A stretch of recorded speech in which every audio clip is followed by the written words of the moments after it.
Bonsoir mesdames et messieurs, bienvenue à ce nouveau soir d'information. Voici le sommaire de cette édition. Obsèques du ministre Sidiki Diakité est décédé vendredi dernier. Il a été porté en terre ce lundi après une cérémonie d'hommage de la nation en présence du chef de l'État et de la Première Dame. L'ex-ministre de l'administration du territoire et de la décentralisation a été fait commandeur dans l'ordre national à titre posthume. Dans ce journal, nous ferons un focus sur la mission des observateurs électoraux. Ces témoins oculaires du scrutin contribuent à assurer l'intégrité électorale. Comment sont coordonnées leurs missions? Qui sont-ils? Des réponses à suivre dans le dossier de la rédaction. Des images de la Guinée où le tableau sécuritaire est toujours aussi tendu. Ce lundi, l'opposition qui contexte la réélection du président Alpha Condé a appelé les Guinéens à manifester. Bienvenue dans ce 23h, l'hommage de la nation au ministre Sidiki Diakité, décédé vendredi dernier à Abidjan. À titre posthume, il a été fait commandeur dans l'ordre national. Le chef de l'État, Alassane Ouattara, participait à cette cérémonie ce matin à la primature. Alexis Ouedraogo. 9h30 ce lundi à la primature. La famille du ministre Sidiki Diakité est installée. Le gouvernement ivoirien rend hommage ce jour à un grand commis de l'État, le ministre de l'administration du territoire et de la décentralisation. La mise en place du drapeau vient par sa symbolique honorer le travail abattu par le défunt. Administrateur civil, l'homme avait un sens élevé du devoir. Tour à tour, membres du gouvernement, présidents d'institutions, corps diplomatique, famille, s'incline sur la dépouille. 10h, le chef de l'État, Alassane Ouattara, à ses côtés son épouse, arrive, accueilli par le chef du gouvernement. Honneur militaire avant la mise en place de la dépouille. Sidiki Diakité cumulait plus de 30 années de vie administrative au service des populations. Alassane Ouattara et son épouse s'inclinent sur sa dépouille. Suivra le chef du gouvernement. Titulaire de nombreuses distinctions nationales et internationales, Sidiki Diakité a été élevé ce jour au rang de commandeur de l'ordre national à titre posthume. Au nom du président de la République et en vertu des pouvoirs qui nous sont conférés, nous vous faisons commandeur de l'ordre national à titre posthume. Et nous remettons les insignes de votre grade à votre famille. Et c'est le préfet de la région du Poro, préfet de Korogo, qui raconte l'homme. Pour le grand croyant musulman qu'il était, mourir un vendredi, jour de la grande prière, est hautement symbolique. Administrateur chevronné, il a été. Médiateur social, il le fut. Le préfet Sidiki Diakité fait partie de la phalange du corps préfectoral qui a fortement contribué à la résorption de la fracture sociale après la crise de 2002. À Touba, où il a pris service à la faveur du redéploiement de l'administration en 2007, il a su remettre sur pied l'administration publique, redonner confiance aux populations, réorganiser et rendre fonctionnels les services de santé et le système éducatif pour le grand bonheur des enfants.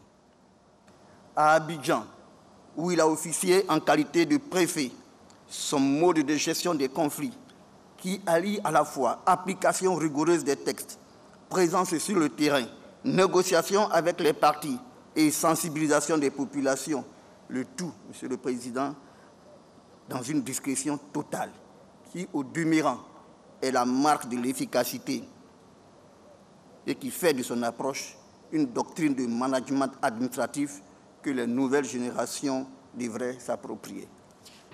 L'éloge funèbre est dite par le général Vagondo. C'est un devoir redoutable, cher aîné Sidiki Diakité, auquel tu me soumets aujourd'hui. Un honneur pénible pour moi de prononcer ton oraison funèbre. Le ministre Diakité est un soldat mort au front pour sa patrie. L'organisation des élections et le dialogue politique l'ont mobilisé jusqu'au dernier souffle. Ce mercredi 21 octobre 2020, soit 48 heures avant son brusque départ, il était encore aux manettes du dialogue politique, comme pendant exactement 32 ans, 9 mois et 21 jours où il a été au service de la Côte d'Ivoire. Honneur militaire.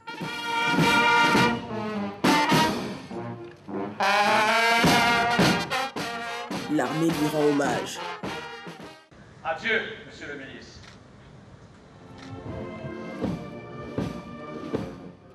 Après de longues années consacrées au service de la nation, son corps a été remis à sa famille. Voilà, feu le ministre de l'administration du territoire et de la décentralisation, Sidiki Diakité, repose désormais auprès de ses pairs à Grand-Bassam. Avant l'inhumation, le président de la République, la famille du défunt et ses plus proches collaborateurs ont prié pour le repos de son âme. C'était à la grande mosquée de Grand-Bassam. Le témoignage de Pargasso reconnaît. Dans ce cercueil se trouve le ministre de l'administration du territoire et de la décentralisation, Sidiki Diakité. Décédé le vendredi 23 octobre dernier, il a eu droit ce lundi à la grande mosquée de Grand-Bassam à la prière mortuaire. Prière officiée par le guide suprême de la communauté musulmane des Côtes d'Ivoire, président du COSIM, Cheikh Aïma Traoré Mamadou.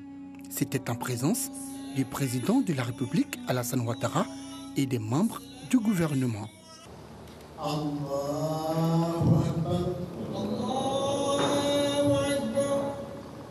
Après la prière mortuaire, Sidiki Diakité est accompagné au cimetière de Grand-Bassam où il a été inhumé en présence de sa famille, de ses amis, de ses plus proches collaborateurs et de ses collègues, tous consternés par ce départ brusque et inattendu. Jusqu'à sa mort, il s'est battu. Je puis dire que c'est presque au combat qu'il est tombé. Parce que son souci, c'est de voir la Côte d'Ivoire connaître la paix éternellement. Très souvent, quand les gens meurent, on dit ils sont grands, mais lui là, c'est une réalité. C'est un grand homme. Il est mesuré, il ne choque jamais.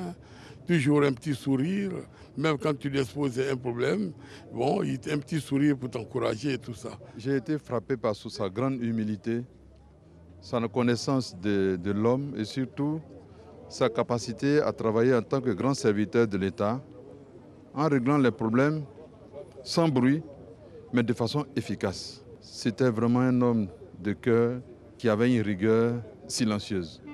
Du retour du cimetière, autorités administratives, élus, cadres, filles et fils de la ville natale du ministre Sidiki Diakité saluent la mémoire de ce grand commis de l'État. Il était très pieux. Son père était imam de la grande mosquée, là où on a fait la prière mortuaire. Il est sans problème que la terre lui soit légère. Et vraiment, c'est une grande perte pour la Côte d'Ivoire. Quand nous retrivions sur cet espace, il y a de cela quelques années, c'était pour des tournois de Maracana. Aujourd'hui, venu se rassembler là parce qu'il est parti trop tôt. Les cœurs saignent à Grand-Bassam. Sa famille, encore sous le choc, a tenu à exprimer toute sa gratitude au chef de l'État, Alassane Ouattara. Nous sommes infiniment reconnaissants au président de la République par rapport à tout ce qu'il a fait pour notre fils, notamment l'hommage de la nation à notre défunt fils. Et nous avons compris aujourd'hui que malgré son jeune âge, il a servi la nation ivoirienne. Ancien préfet d'Abidjan, le ministre de l'administration du territoire et de la décentralisation, Sidiki Diakité, part, laissant derrière lui une veuve et 5 enfants, dont un garçon et 4 filles. Voilà l'ultime hommage de la nation à feu Sidiki Diakité, homme d'État émérite qui accomplissait une grande tâche dans le processus électoral actuel. Et d'ailleurs, sur cette présidentielle 2020, dans pratiquement 5 jours, les Ivoiriens désigneront par les urnes leurs nouveaux dirigeants. En attendant cette date, les candidats à l'élection présidentielle sont en campagne, en zone urbaine et rurale. Ils présentent aux Ivoiriens leurs projets de société. Une étape du processus électoral s'est achevée. Le délai de retrait des cartes d'électeurs pour l'élection présidentielle a été fixé au 25 octobre 2020, les derniers jours avant la date butoir. Notre correspondant à Sassandra a observé l'affluence dans les centres de retrait. Sam Conan. Les populations de Sassandra sont sorties nombreuses pour retirer leurs cartes, comme ici à l'école primaire publique Plage, où la cour ne désemplit pas. Des longs rangs formés pour retirer le précieux sésame. Malgré le soleil, nous sommes là parce qu'il est important de pouvoir retirer maintenant nos cartes d'électeurs, pouvoir accomplir notre acte civil. Même si la pluie m'a vu là, ça n'a qu'à me mouiller. Je suis venu retirer ma carte pour voter. À notre passage dans la mi-journée, l'agent distributeur Sissé Mawa a bien voulu nous faire le point des retraits des cartes. Début de semaine, c'était un peu timide, mais ce week-end, ça a bougé. Je suis présentement à 301 personnes qui ont reçu leur carte ce matin. Cet engouement constaté au retrait des cartes d'électeurs est le résultat de la campagne de communication initiée par les élus de la région. Aujourd'hui, l'affluence est totale, les retraits se font et je suis convaincu que nous allons doubler le taux de retrait que nous avons présentement. En tout cas, tout se passe bien. Des réunions de sensibilisation se tiennent un peu partout pour inviter les populations à une élection apaisée. J'ai saisi l'opportunité que vous m'offrez pour lancer un appel à toutes les populations de la région du Boclé, de Fresco et de Sassandra, de regarder le devenir de notre région, le développement de notre région, de faire en sorte que ce qui se passe ailleurs et qui n'est pas intelligent n'arrive pas ici. Je lance un appel à tous mes chefs de la région du Boclé pour les élections apaisées. Nous ne voulons pas que les gens puissent aller marcher et puis demain revoir le retour en 2011 où nos villages pleuraient, où on était en brousse. Nous les femmes, on veut la paix, rien que la paix. C'est parce qu'il y a la paix qu'on fait Placali. On souhaite qu'il y ait toujours la paix. Il faudrait que nous restions dans ce mouvement de paix-là pour que nous avançons pour le bien-être de notre pays. Le 31 octobre prochain, dans la région du Boclé, seuls ceux des 65 104 électeurs détenteurs d'une carte pourront participer au vote. Et après cette phase du processus électoral, la Commission électorale indépendante, la CEI, informe la communauté nationale et internationale qu'au terme de la période de distribution des cartes d'électeurs du 14 au 25 octobre 2020, 3 84 288 électeurs ont effectivement retiré leur carte, soit 41,15% des 7 495 082 électeurs. Conformément aux dispositions du Code électoral, les électeurs qui n'ont pas pu retirer leur carte pourront le faire le 31 octobre 2020, jour du scrutin, dans leur bureau de vote respectif, où un dispositif particulier sera installé à cet effet. La Commission électorale indépendante rappelle enfin que les nombres des lieux de vote, 10 815, et de bureaux de vote, 22 381, restent inchangés sur le territoire national et à l'étranger. Un communiqué signé ce 26 octobre du président de la CEI. Durant toute élection, s'il y a un référent, c'est bien l'observateur électoral. Sa mission, c'est d'assurer un processus électoral équitable, selon des standards internationaux qui encouragent la protection des droits civils et politiques. Nous vous disons tout ce qu'il faut savoir sur leur mission sur le terrain, pour qui ils travaillent, d'où viennent-ils. Focus sur les observateurs électoraux, c'est le dossier du jour réalisé par Sidonie Davila. Leur nom rime avec élection. Eux, ce sont les observateurs. On note souvent leur présence dans les centres de vote lors des scrutins électoraux. Marie Mwonzi, observatrice depuis 2001, parle d'une expérience riche. Plusieurs pays, plusieurs élections observées. Cette diplomate à la retraite garde encore de beaux souvenirs de ces moments sur le terrain. Le sentiment que j'ai sur les élections que j'ai observées, c'est un sentiment positif. Parce que vous voyez des personnes qui attendent sous le soleil. Et chacun attend son tour. D'un coin à un autre de l'Afrique. Du Bénin jusqu'à l'île Maurice où j'ai été en 2019. Et cela m'a fortement marqué. Cela montre aussi que les populations sont sensibilisées. Elles savent que l'élection est importante et elles doivent se déplacer pour aller exprimer leur choix.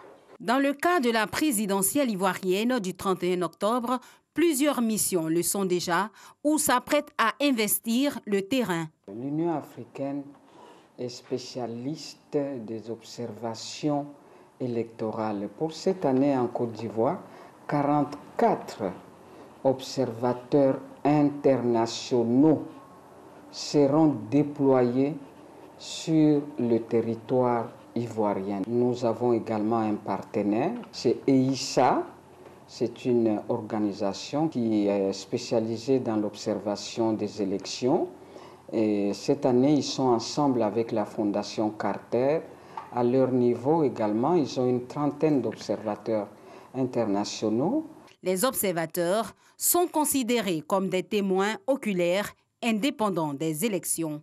Leur rôle est important dans l'évaluation des scrutins. L'observation électorale a pour but d'assurer un processus électoral équitable, de contribuer à assurer l'intégrité du processus et surtout de faire respecter les concepts clés d'élection démocratique. L'observateur, c'est la personne qui est là, qui entend, qui voit, mais qui ne parle pas. Vous avez votre calepin, vous notez ce que vous pensez être peut-être pas correctement fait. En règle générale, on note deux types d'observation. L'observation long terme et l'observation court terme. Dans une mission d'observation des élections, il y a d'autres activités qui sont menées avant l'observation comme telle. Ces observateurs qui sont déjà sur le terrain font quoi? Ils sont formés, ils se spécialisent, ils se déplacent, ils vont déjà sur le terrain, ils prennent des contacts. Nous sommes engagés dans un processus d'observation long terme qui a démarré depuis mars 2020 et qui courra jusqu'à fin 2021. Donc dans cette période-là, tout ce qui est dynamique socio-politique de façon globale, nous observons ça. Les observations relevées au cours de leur travail sur le terrain sont aussitôt remontées au bureau central de la mission qui les envoie. C'est donc sur la base des différentes appréciations que les missions d'observation produisent leur communiqué final. Les problèmes qui seront relevés dans le cadre de ces élections présidentielles seront remontés à l'administration électorale pour que ces problèmes soient corrigés pour les autres étapes du processus. Au cours des dernières années, les missions d'observation d'élections se sont multipliées dans le monde. Si dans le passé, l'observation électorale laissait place à une certaine improvisation, l'ex-diplomate reconnaît qu'un plus grand professionnalisme caractérise dorénavant ce type d'intervention. Avec des formulaires, vous imaginez, nous écrivions et donc ça prenait beaucoup plus de temps. Donc on gagne en temps maintenant avec les tablettes que nous utilisons et nous allons beaucoup plus vite. La technologie aide les observateurs parce que vous êtes localisés même. Cela dit, n'importe qui ne peut être observateur. Leur profil, ce sont des personnes qui doivent avoir un cursus, disons, de haut niveau. Généralement, ce sont des personnalités, des cadres qui travaillent dans leur pays. On peut voir des députés, parfois on a des sénateurs, on a aussi des anciens ministres qui ne sont plus en fonction. Disons d'une manière générale, ce sont des hauts fonctionnaires qui sont formés, outillés pour observer une élection. Aux observateurs nationaux se joignent d'autres qui proviennent de pays étrangers, d'ONG internationales et d'organisations comme l'Union européenne, l'Union africaine, l'Organisation internationale de la francophonie, pour ne citer que ceux-là. Cependant, tous n'observent pas de la même manière. La francophonie va axer son appui à l'Observatoire national du scrutin en appuyant la société civile et le Conseil des droits de l'homme. Ce n'est pas une observation classique, c'est une observation basée sur les droits de l'homme. C'est-à-dire que nous voulons nous rassurer que les citoyens ont les bonnes informations à l'effet de leur permettre de faire les bons choix. Sur le terrain, les observateurs notent une bonne collaboration entre les différentes missions. Nous travaillons en synergie avec d'autres missions qui nous sollicitent ou qui nous solliciteraient. Nous sommes disponibles pour collaborer avec ces organisations. Les budgets, selon certains experts, alloués à ces opérations sont généralement élevés. Les missions d'observation sont dirigées par un chef de mission qui coordonne le travail des observateurs. Ce chef est entouré d'une équipe de coordination composée d'experts électoraux, juridiques, d'experts des médias, de la logistique, de la sécurité et bien d'autres. Et pour le scrutin du 31 octobre, une mission d'observation électorale de l'Union africaine et des organismes internationaux se déploie en Côte d'Ivoire. Et pour cela, la CEI a produit un communiqué. Elle invite les organisations de la société civile, les organismes nationaux et internationaux accrédités pour participer à l'observation de l'élection du président de la République du 31 octobre 2020 à une réunion d'information le mardi 27 octobre 2020 à partir de 15h à l'espace Latré, ici aux Deux Plateaux, carrefour d'Incan. Au regard de l'importance de cette séance d'information, la CEI prie chaque structure concernée de se faire représenter par 2 personnes. Le processus électoral en Côte d'Ivoire est accompagné par des actions citoyennes et nous en parlons en partant pour Bouaké où Serge Koléa, journaliste du groupe RTI désigné en 2019 Super Ebony, mène une grande œuvre favorisant la cohésion sociale.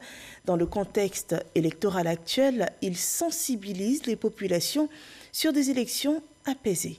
Djinéba Ouattara.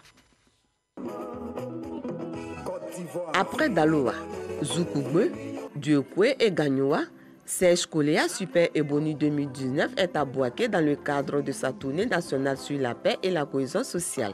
À Bouaké, c'est le quartier Koko qui a abrité cette étape de la caravane qui a pour thème « Jeunes, engage-toi pour la paix en Côte d'Ivoire ». Devant les jeunes, le journaliste à la radio-télévision ivoirienne RTI a expliqué l'importance de la paix et comment la préserver. Nous demandons aux jeunes de ne pas être des vecteurs de violence, de ne pas être des acteurs de la haine et de la division. Il faut que les jeunes refusent d'écouter les incitations à la violence, les incitations à la haine qui sont distillées ça et là depuis quelque temps. Les autorités et les populations de Bouaké saluent cette action qui invite la jeunesse à contribuer à la consolidation de la paix. Cette caravane est la bienvenue. La mairie ne pouvait pas rester en marge. Nous souhaiterions vraiment que la population puisse vraiment écouter et mettre vraiment en pratique toutes les sensibilisations. C'est ça la paix. Nous ne voulons plus la guerre. À partir de maintenant, nous ne voulons plus la guerre. Ça suffit. Pour les hommes politiques, ça suffit. Donc nous remercions Serge Koléa pour son action bien posée. Nous sommes d'accord. La caravane du Super Ebony pour des élections apaisées a été lancée depuis le 6 octobre dernier. Prochaine étape de cette caravane, Bonoa, Anyama, Yopougon et Abobo dans le district d'Abidjan, les jours à venir. Et dans ce contexte électoral, la Covid-19 sévit. Si le taux de cas positifs semble être à la baisse ces derniers jours, la pandémie n'est pas à son terme. Voyons d'ailleurs le point de la situation.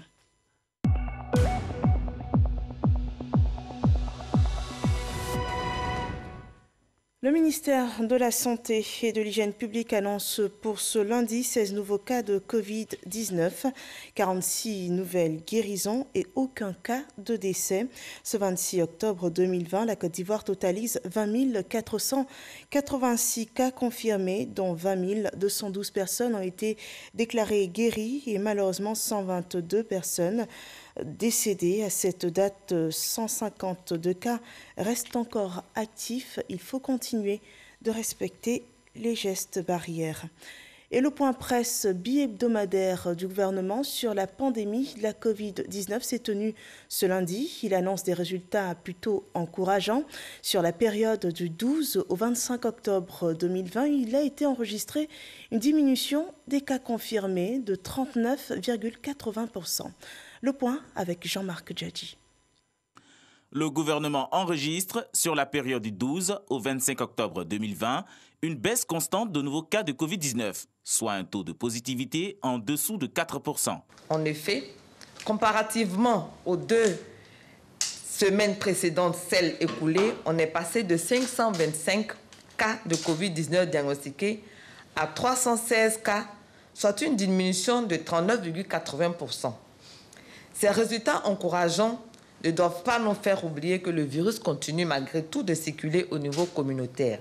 À l'intérieur du pays, les régions du Gbeke, San Pedro, Aboissou et Korogo sont les plus impactées. Le ministère de la Santé et de l'Hygiène publique demeure en alerte concernant la prise en charge des malades. On dénombrait, en fin de semaine passée, 35 malades au Vitib et à Ibis, ainsi que 12 autres malades dans les sites de prise en charge de Trècheville, de Cocody et Yopougon, dont 6 en réanimation. Ce 133e point sécuritaire national a porté essentiellement sur le respect des mesures barrières et la surveillance des frontières. Maquis contrôlé, 325. Bars et boîtes de nuit contrôlés, 153. Restaurants contrôlés, 173. Hôtels contrôlés, 135, soit un total de 786 établissements visités et contrôlés. Le constat demeure malheureusement le même, l'inobservation regrettable des mesures sécuritaires et sanitaires. Le porte-parole invite les concitoyens à respecter les dispositions en vigueur, notamment en cette période électorale. Il nous paraît indiqué, en cette période sensible de campagne électorale, d'inviter à nouveau, au nom de messieurs les ministres de la Défense et de la Sécurité, tous nos concitoyens à la vigilance, voire à la prudence. Les populations sont invitées à fréquenter les structures de santé publique en cas de nécessité ou pour tout autre besoin de santé en cette période de crise sanitaire due à la Covid-19. Et la santé, c'est la vie. Alors, le gouvernement, conformément à sa politique sociale, apporte son appui aux établissements sanitaires. La preuve, dans le département de Bouaflé, où le chef de l'État a fait don d'une ambulance au centre de santé de Ndoufou-Kankro, un soulagement pour les populations qui espèrent voir réduire le taux de mortalité des personnes prises en charge par leur centre. Kwadio Kwame. Joie indicible des populations de la sous-préfecture de Ndoufou-Kankro, département de Bouaflé, en réceptionnant l'ambulance affectée à leur centre de santé. Ndoufou-Kankro est un ensemble de 21 villages regroupés sur 8 sites. Situé à 15 km de son chef-lieu de département, Bouaflé, l'évacuation des malades était source de nombreux malheurs, souvent fois. À défaut de moyens, c'était utiliser la verrou. Normalement, ce qui est plus quantifié, c'est les décès maternels. Nous sommes arrangés, on a un score, on n'a pas dépassé plus de 10 par an. Mais cette année, nous sommes à pratiquement 8 à 9. Une femme qui devait être évacuée depuis Banofla au CHR de Bouaflé. L'ambulance était en panne ce jour-là. Le temps de trouver un moyen de transport, le pire est arrivé. Pour le ministre Koné Adama, le président de la République vient de tenir sa promesse en offrant cette ambulance qui préservera à coup sûr des vies humaines, avant d'exhorter les bénéficiaires de ce véhicule de transport des malades et des blessés à en faire très bon usage. Le président de la République, soucieux du bonheur de sa population, soucieux du bien-être de la population, nous a demandé de venir ce jour pour venir vous présenter cette ambulance. La deuxième ambulance est destinée au centre de santé de Kpakpabo sur l'axe Boisflé-Zuenoula. La cérémonie de remise de cette ambulance se fera à une date ultérieure. Dans la région du Cavally, les femmes sont encouragées à développer leur exploitation agricole. Réunies en coopérative, elles bénéficient d'un projet d'autonomisation initié par la présidente du Conseil régional du Cavally, la ministre Anouloto. Dans l'actualité à l'international, en Guinée, l'opposition conteste la réélection du président Alpha Condé. Un appel à manifester a été lancé par le Front national de défense et de la Constitution pour protester contre un hold-up électoral. Et cet appel fait craindre de nouvelles violences. Une mission de la communauté internationale a tenté ce jour d'apaiser la situation au cours d'une journée de dialogue avec les différents acteurs. Au lendemain de la proclamation par la CENI des résultats provisoires de l'élection présidentielle qui ont donné vainqueur le président sortant, le vice-président Banosso, qui est issu de l'opposition, a signé une déclaration proposant la reprise partielle ou totale du scrutin en raison d'un certain nombre d'anomalies. Voilà, c'est tout pour l'actualité du jour. Merci de nous avoir suivis. Excellente fin de soirée chez vous.